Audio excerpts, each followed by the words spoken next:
My name is Andrew Cooney. I'm the responsible officer for Harley Academy. I think it's important to go back to describe what revalidation is and what it's about and its intention. So revalidation is the process by which doctors and nurses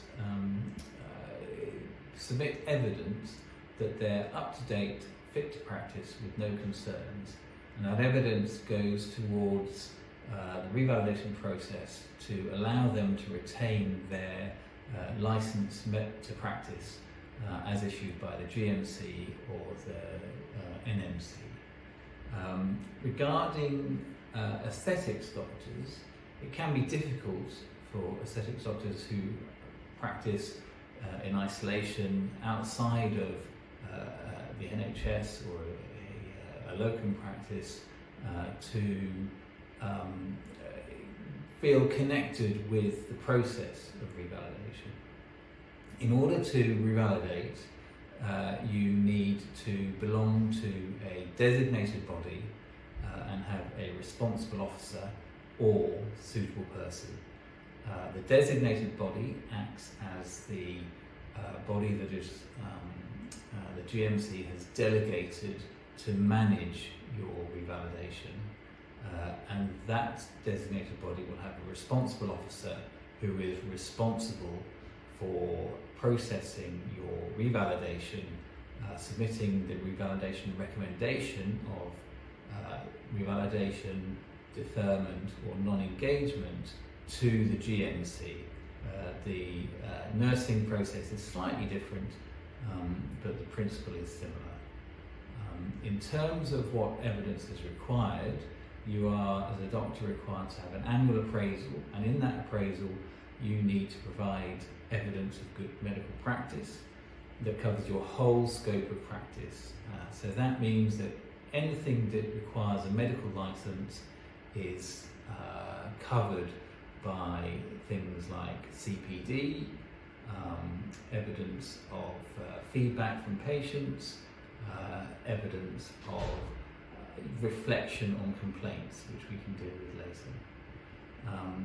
During that appraisal, you will be required to provide evidence in terms of certificates and some narrative around what you have done, a review of your PDP, your personal development program, for the last year, and then discuss the next year's PDP with your appraiser.